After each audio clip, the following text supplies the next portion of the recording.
Listen up, Africa. While the world still sells you stories about our potential, we are out here building the reality.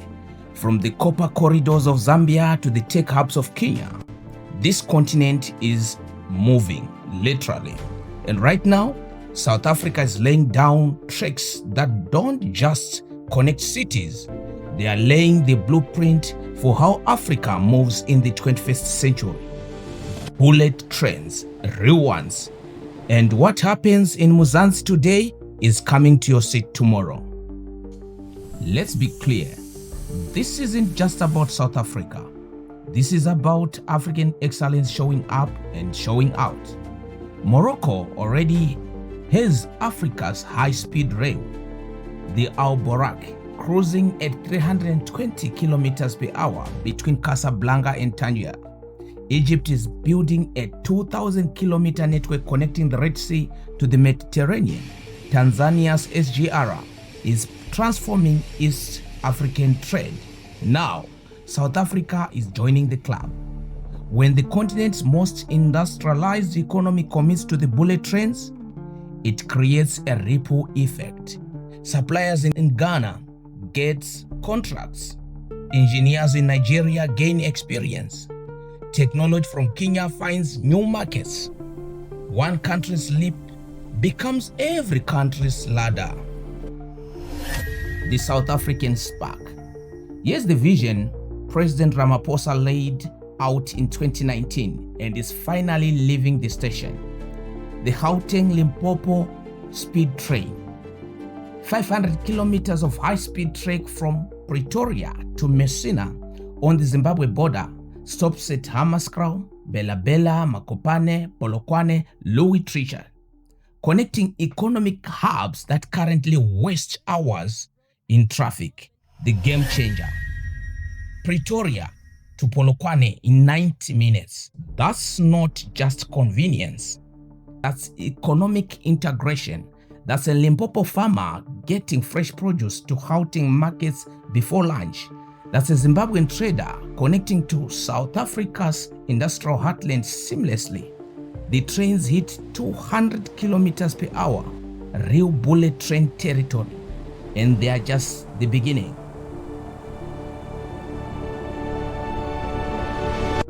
The economic engine. Now, let's talk numbers that matters to us all. The Limpopo line alone represents 152.46 billion rands in investment. But here is what should excite every young African watching. 81,500 construction jobs, nearly 200,000 high-skilled positions across sectors. This isn't just South African employment. It's skills transfer. It's African engineers learning high-speed rail technology. It's technicians who take the expertise to the next African project, whether that's Nigeria revitalized rail lines or Ghana's proposed coastal network. The return, 611.5 billion rands to the economy. Unemployment along the route drops from 26.3% to 22.4%. This is how infrastructure builds dignity. The Smart Africa Connection. And it's not just steel and speed. Transport Minister Barbara Srisi is talking about smart ticketing, tap and go systems that could integrate with Kenya's M-Pesa, Nigeria's fintech apps, Rwanda's digital ID systems. PRASA is laying thousands of kilometers of fiber optic cable along these tracks. That becomes digital infrastructure, broadband for rural schools, real-time logistics tracking, smart city integration. This is the African Union's Smart Africa initiative in motion. One country's rail line becomes another country's digital highway.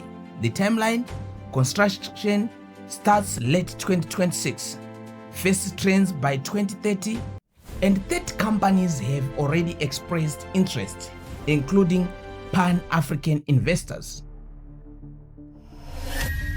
The continental vision. Here's the bigger picture, family. South Africa isn't just solving its traffic problem, it's positioning itself as Africa's rail manufacturing hub. Those blue trains being built at Gibela in Niger. World-class rolling stock. The African Union wants member states to source from each other. South Africa is getting ready to supply Kenya's SGR expansion to support Tanzania's network to equip the next generation of African rail. Connect this to Maputo corridor, to future links with Zimbabwe and Botswana. Suddenly, Johannesburg isn't just a city, it's the heart of regional high-speed network. And when that network pauses, the whole continent feels it. Your skills, your business, your opportunity, it all connects. The reality and resilience. Yes, there are risks. Land acquisition is complex. Construction costs can spiral. We have seen infrastructure projects that starts with fanfare and fed into frustration. But look at the signals. 30 private companies ready to invest. Provincial governments pushing hard. A president who keeps the vision alive in every state of the nation address. This time feels different because Africa is different now. We are not waiting for external saviors. We are funding our own future, building our own connections, moving on our own terms. If you enjoyed this video, smash the like button, share it with a friend, and subscribe to Fast Facts Africa for more shocking stories about Africa you won't hear on TV.